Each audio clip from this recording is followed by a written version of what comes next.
What I'm finding, the more people that I interview who are energy workers, light workers, healers, that type of thing, for the most part, it's not like they, started out knowing that this was what they were going to do, this was their path, this was their calling.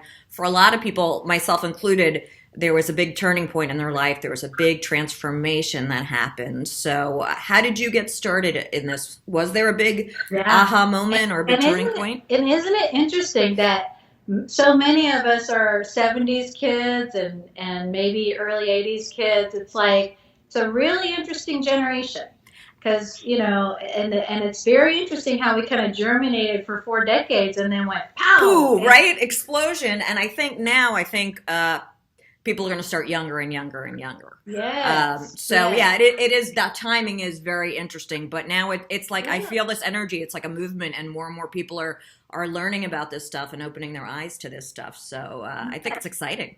It is because I'll talk about myself in a second, but right before we were born, but right before the 70s, there was that explosion of awareness. There was all the hippie movement and everything, and the connection with spirit.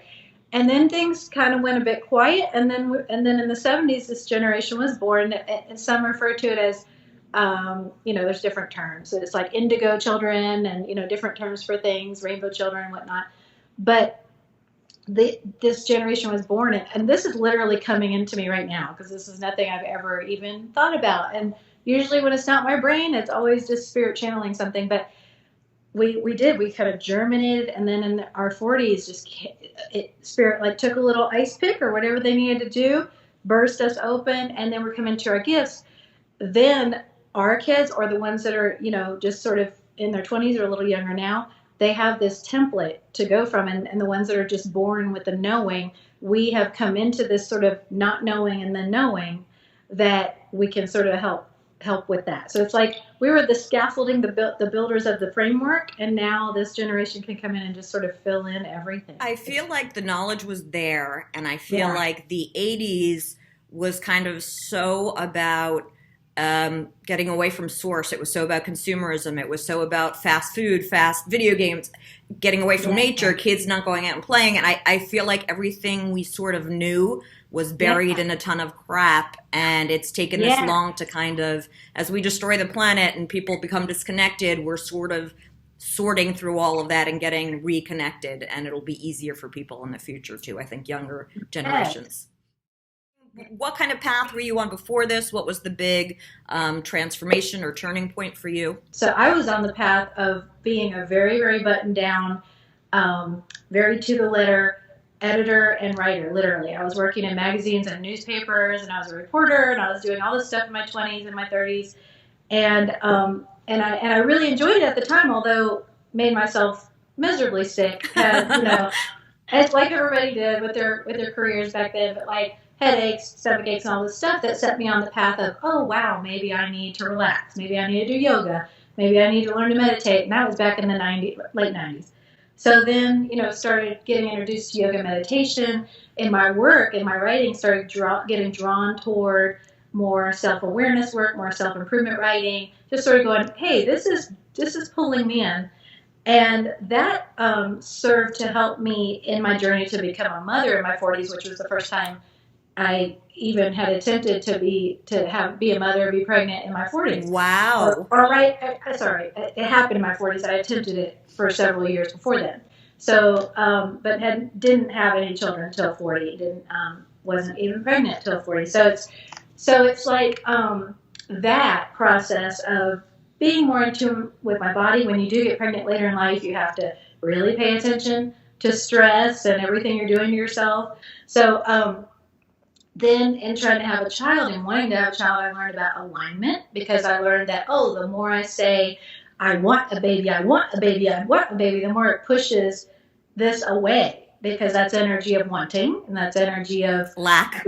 I lack and I don't have it, and why don't I have it? And that just pushed it further and further away. So that's when I first became aware of that and learned, like, when I start saying, I am a mother, my child's coming now, then it opens the gates. And so, long story short, he did come miraculously, and that that was my entree into like, whoa, like being broken open, learning how powerful the energy is, learning what I can't control, and how to step beyond the control of the How ego. fast did this process happen for you? Once you were kind of, for me, I got sick, but it was a long buildup of being sick, and finally, I was like cut down to my knees, and it was like, you know, you hear about people who are an overnight success, but it took them 10 years to be an overnight success. For me, it was like 10 years of being broken down to sort of like awake in a week.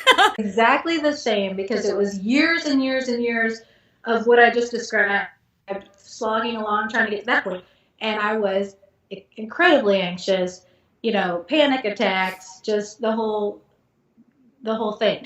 And so I was just alone in a room with this child, and basically just praying, but doing a lot of listening to guided meditations, self hypnosis for anxiety, you know, those kinds of things, because that ended up quieting my mind down, getting in there and programming my mind to be like, you got to let go. So finally, when I was on my knees, like you talked about, in the place of surrender and going, oh, I'm going to just not be able to function in this state. All of a sudden, suddenly, like you said, I would be talking to somebody, be talking to another mom or whatever, and feel that zing and go, what was that? And then I would see tons of the synchronicities and the signs, you know, that I'm like, that's too uncanny. What's happening? Then I would be reconnected with someone from 20 years ago, and there'd be something really amazing around the passing of someone, and I'd feel something coming through with that, and I'd be like, what is going on? And all I knew was that I was being led out of that super dark pit. But then I started watching card readings on YouTube as guidance, and I started really resonating with tarot card readings on YouTube and going, okay, I'm being communicated to through these readings, because it would be exactly what I was going through. Wow. Now, how long ago was this? How long was the transition into tarot?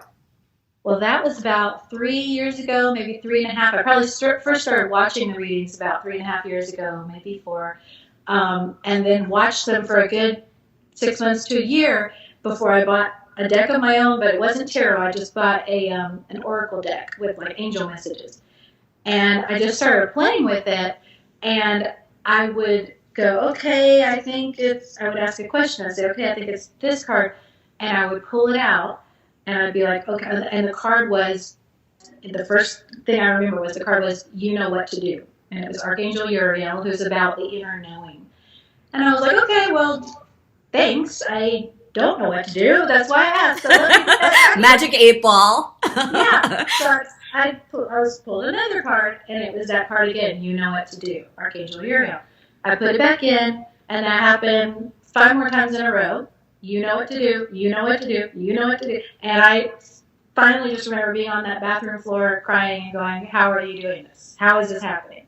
Because I got goosebumps. Yeah, that's the spirit chills, and it was clear, and it came with the spirit chills while that was happening, and that was clearly beyond me. So I just started playing with them more and using them on other people.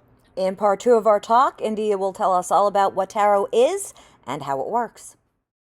Subscribe to the blog at MaximizeLife.com, on Instagram a.maximize.life, on Twitter a Maximize Life, and on YouTube a Maximize Life. 2 X's. Talk to you soon.